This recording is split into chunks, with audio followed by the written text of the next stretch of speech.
एक जलाशय देख रहे हैं आप, जलकूप है, उसके सहारे यहाँ पर हजारों लाखों लोग शिवरात्रि में जलाभिषेक किए हैं। उसके बाद पोखर का हालत है, देख सकते हैं, सूख गया है एकदम। सरकार, यहाँ के जो विधायक हैं, स्थानीय या सांसद हैं, किसी का ध्यान इस मंदिर की तरफ नहीं है। पूरा सरकार को भी ध्यान देना चाहिए। यहाँ सरकार। नमस्कार, मैं हूं सोनी झा और आप देख रहे हैं न्यूज़ मिशन इंडिया। अभी हम आए हुए हैं मधुबनी ही नहीं, मिथिलांचल ही नहीं, बल्कि पूरे देश के सबसे ऐतिहासिक स्थानों में से एक मधुबनी जिला के बेनीपट्टी प्रखंड के शिवनगर गांव स्थित गंडेश्वर स्थान में। यह मंदिर आज से ही नहीं बल्कि महाभारत काल से भी पूर्व की है, जहां भगवान श्री कृष्ण महादेव की पूजा करने के लिए आते थे और अज्ञातवास के समय अर्जुन यहां आकर तपस्या किए थे, जिससे खुश होकर महादेव ने उन्हें साक्षात दर्शन देकर उन्हें गांडव धनुष से दिया था। और यहाँ के स्थानीय निवासियों के द्वारा बताया गया है कि यहाँ पर आए दिन कुछ न कुछ चमत्कार देखने को मिलते हैं। आइए चलते हैं, अंदर शिवलिंग है, तो आइए चलते हैं, आप लोगों को शिवलिंग के दर्शन करवाते हैं और यहाँ के जो पुजारी लोग हैं और जो स्थानीय लोग हैं उन लोगों से मंदिर की विशेषताएं जानते हैं। बाबा, हमने सुना है ये मंदिर बहुत बहुत ऐतिहासिक जगह है और यह बहुत प्राचीन समय से है, तो आप बता सकते हैं ये मंदिर कब से है? कब से है ये मंदिर? यहाँ पर तो अर्जुन ने तपस्या की है, उससे पहले ये महादेव थे जिनका नाम था धर्मेश्वर नाथ है। उसको बाद अर्जुन जी यहाँ पर तपस्या करके प्राप्त किए, तो अब महादेव जब गांडी धनुष उनको देने लगे तो महादेव कहे कि अर्जुन कहे कि हम नहीं लेंगे। अर्जुन कहे कि हम नहीं लेंगे तो काहे नहीं लीजिएगा? कहे कि इसमें शक्ति नहीं है, गांडी में शक्ति नहीं है, तो शक्ति पार गौरी के बुला करके लाइए, उसमें शक्ति दीजिए तब हम लेंगे। तब यहाँ पर अर्जुन को प्राप्त हुआ है गांडी धनुष। अर्जुन उसको उससे पहले इनका नाम था धर्मेश्वर। अर्जुन को जब गांडी धनुष दे दिए हैं तब इनका नाम हुआ क्या, अर्जुन रखे क्या, तो गांडवेश्वर। जब बाबा यहाँ कृष्ण भी आया कृष्ण आया, मसाबुत नहीं है, यहाँ पे बांसुरी बज रहा है, मसाबुत नहीं है उनका। और भी मंदिर की बहुत सारी विशेषताएं, तो मंदिर की विशेषताएं बताइए। हाँ, तो यहाँ पर गौरी शंकर का मंदिर जो है कि नहीं, कभी भी जल हो जाते हैं वो, और कभी उनको उसको पानी हटाने से कभी नहीं हटता है वो। एक बाल्टी भी रहेगा तो नहीं हटेगा, ये अभी तक साबुत है यहाँ पर, और नहीं डुबाने से वो डूबेंगे। अब यहाँ के स्थानीय लोगों से बात करते हैं, जिन्हें इस स्थान से संबंधित जानकारियां हैं, उन लोगों से बात करते हैं। गांडीवेश्वर स्थान का मैं जहाँ तक बात करूँ तो गांडीवेश्वर स्थान, जैसे कि हमारे गार्जियन अभी बोले हैं कि महाभारत कालीन है और इसका प्रमाण, तो रही बात प्रमाण की, तो जो पांडव का जो अज्ञातवास हुआ था जंगल वनवास के क्रम में, तो आप ये विराटनगर, नेपाल में जो विराटनगर है, और राजा विराट के ही यहाँ वो 2 साल बिताए हुए थे। और उसी क्रम में महाभारत जो इतना बड़ा युद्ध हुआ था, कौरवों के साथ में जो युद्ध हुआ था, तो वो अर्जुन को भगवान श्री कृष्ण ने बोला कि आप महादेव से एक अस्त्र जो है वो प्राप्त कर सकते हैं, तो वो कहाँ पर जाया जाए? तो यहाँ पर पहले से जो धर्मेश्वरनाथ महादेव थे, तो वो अर्जुन आए और अपने कठोर तपस्या किए और महादेव को मनाने में, रिझाने में सफल हुए। उसके बाद उनको गांडीव धनुष प्राप्त हुआ है। यही वो स्थान है। बता दूं तो मुख्य मंडप हो गया, मुख्य जो गर्भगृह है वो गांडीवेश्वर स्थान हो गया। उनके बगल में जो गौरी शंकर मंदिर है, इसका, इस शिवलिंग का भी जो है ना बहुत ही मतलब महत्व है। और ये शिवलिंग हम, जैसे हमारे गार्जियन लोग, वैसे आप देख भी सकते हैं कि ये शिवलिंग आपको चमक इस शिवलिंग में मिलेगा। हाँ, और गांडीवेश्वर के शिवलिंग में भी मैं आपको बता दूं कि गांडीवेश्वर की शिवलिंग तांबे कलर का जो होता है, वो शिवलिंग आप बहुत सारे देखे होंगे, लेकिन तांबे कलर का जो शिवलिंग है वो गांडीवेश्वर का शिवलिंग आपको दिखाई देगा। और रह सकते हैं कि सूर्य मंदिर है, सूर्य नारायण मंदिर है, भैरवनाथ हुए, जो शिवालय का होता है, भैरवनाथ हुए, उनके सामने में नंदी महाराज हुए। और ईश्वर के मंदिर में हम लोग भी कभी कभार देखते हैं कि उस मंदिर में बांसुरी की आवाज़ आती रहती है।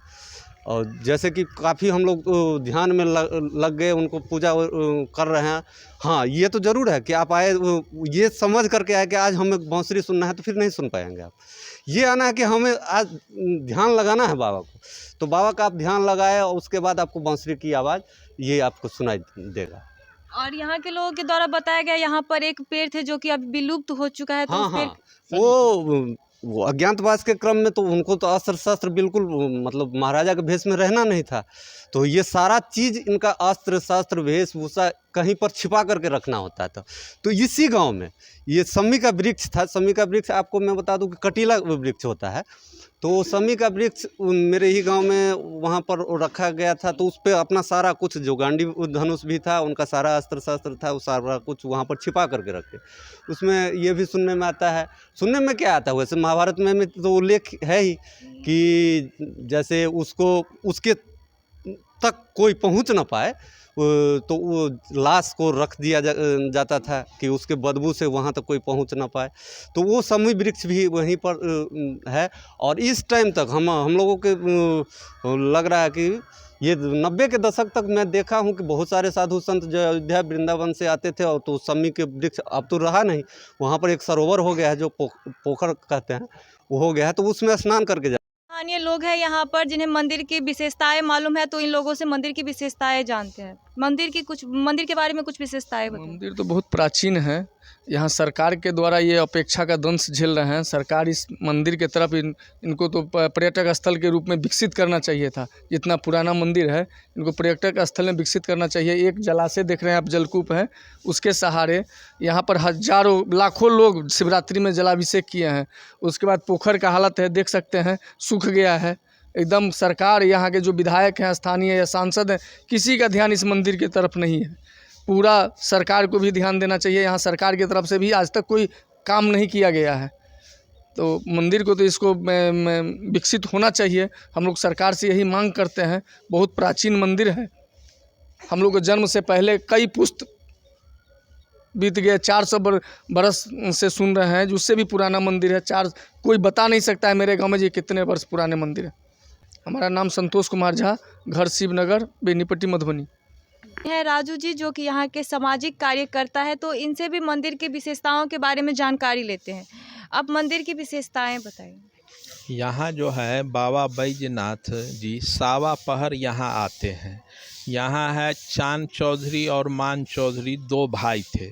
तो मान चौधरी जी का तबीयत खराब हो गया, तो चांद चौधरी जी गए देखे, पुत्र थे। तब उनके जाने के बाद उनके जो सावा हाथ धरती काट के फेंक देते थे। तो लोगों उनको कहा, तो वो कहे जो नहीं, ऐसा नहीं, भाई कहीं ऐसा करेगा। तब ये सुन के ये जब देखें तो ये बाबा धाम चले गए और 5 दिन तक वहाँ पेटकुनिया लाद दिए, जो अब हमको यहीं अब जो हो। तब वहाँ बाबा बैजनाथ उनको स्वप्न दिए, जो सावा पहर में महादेव स्थान में जाते हैं, यहीं पर आप जो है पूजा पाठ कीजिए। तो 3 दिन के बाद उनको स्वप्न में आया, जो आप जाइए, आपको 7 गो लड़का होगा, जिसका नाम शिवलिंग वाला नाला पर जो है लिखा होगा, गतिराम मतिराम, माने महादेव का 7 नाम जो है। और चांद चौधरी के 7 गांव अभी जो है बस गए, और मान चौधरी के एक ही गांव में वो जो है रह गए। तो अभी हम यहाँ के स्थानीय निवासियों से मंदिर की विशेषताओं के बारे में जाने, और यहाँ के स्थानीय निवासियों के द्वारा मंदिर के बारे में बताया गया है। और बताया गया है कि यहाँ पर बहुत सारे चमत्कार अभी भी दिखने को मिलते हैं, जैसे बांसुरी की आवाज़ आती है, और भी बहुत सारे चमत्कार दिखने को मिलते हैं। और यह जगह बहुत ही प्राचीन समय से है और ऐतिहासिक जगह है। और यह जगह आज से नहीं बल्कि महाभारत काल से पहले की है। और आप देख सकते हैं यहाँ पर एक जलाशय, मंदिर के सामने जलाशय, और जलाशय जो कि सूख सी गई है। इस जलाशय की हालत आप देख सकते हैं। यहाँ पर जो इसका घाट है वो भी टूटा हुआ है, घाट बनाने की भी ज़रूरत है। और मंदिर में बहुत सारे काम थे मरम्मत के, जो कि करने को बाकी है। और मंदिर में विकास की बहुत ज़रूरत है। यह स्थान जो कि भारत के ऐतिहासिक स्थलों में से एक ही नहीं बल्कि मिथिलांचल का हृदय स्थल है। और ऐसे जगहों पर ऐसी हालत है जहां की विकास की बहुत ही ज़रूरत है। फिलहाल के लिए इतना ही, मिलते हैं किसी और नए वीडियो में। देखते रहिए न्यूज़ मिशन इंडिया।